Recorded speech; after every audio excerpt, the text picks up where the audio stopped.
Alrighty, so the office is obviously not fully done, but I cleaned it up enough to where I could record a video.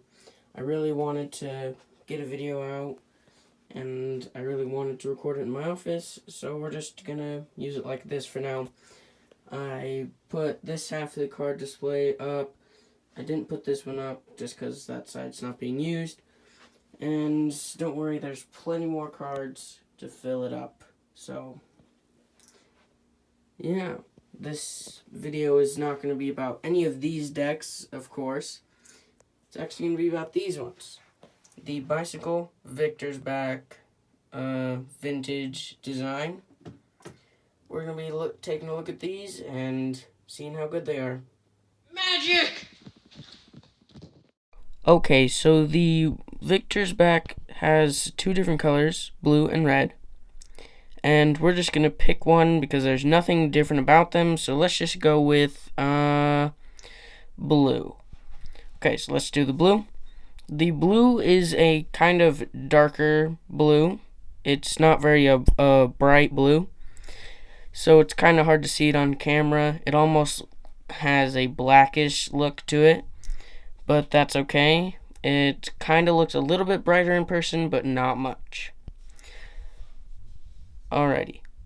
So let's talk about some ad cards. The one ad cards that come with is the this little card that reads, "Discovered in our extensive playing card archive, this special edition deck has been reproduced for the enjoyment of a new generation of card collectors. The Victor's number 79 brand was first issued in 1900 to honor the completion of the Spanish-American War. Included on the Ace of Spades is the City of London, where USPC first opened a sales office around the turn of the century. The United States Playing Card Company is proud to share this piece of history with our playing card enthusiasts and fans." And the only two, and the jokers look like kind of wreaths, and one of them's colored in red and one of them's not colored. And now the pips look like this. They're obviously a vintage style. The Ace of Spades kind of looks like this. Not much to describe.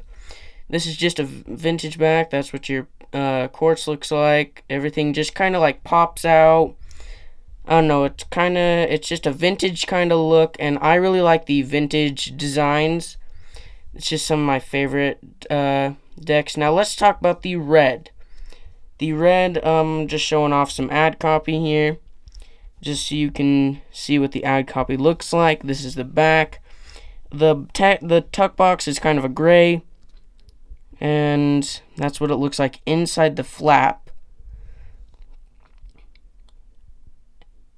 And the stamp, or the seal, is just a standard seal. That's what I think it looks like. And the top says poker size vintage face. So let's break open these. And obviously this red is a little bit of a brighter red. It's not as bright as maybe you would say the Knock Originals red, but still, it's a red that looks like red. It's not an overly powering red, but it's definitely not like a darker red. And it has the same exact card. It has the same exact jokers, one colored, one not. And, of course, the pips and indices is going to look the same. So, just show it off to you. It looks exactly the same as the others. Alrighty, so let's talk about the handling of this deck. This deck handles pretty much like any other bicycle deck. Handles really well. Some of the best handling decks are bicycles. And, of course, they're not very cheap. This came in a 2-pack of red and blue.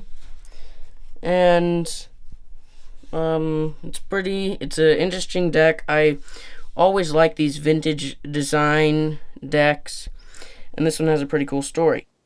Hey guys, so if this video felt kind of rushed, that's because it kind of was, because I kind of just wanted to get a video out there for you guys as soon as possible, and actually get it finished instead of having a long, detailed description of this deck and not get it finished and not ever get it out there for you guys.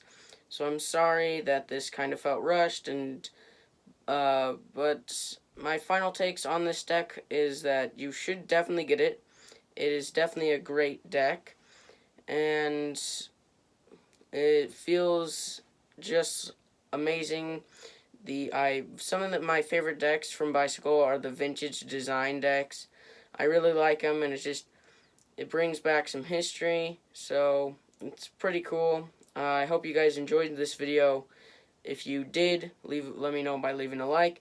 If you didn't, let me know by leaving a dislike and actually tell me why in the comments down below. And hopefully I can help improve my channel by your comments. Of course, if you have anything positive to say in the comments, obviously say them too. And just leave suggestions to what you think I should do and how you think this channel should progress. That's everything. I'll see you guys in the next one. Goodbye.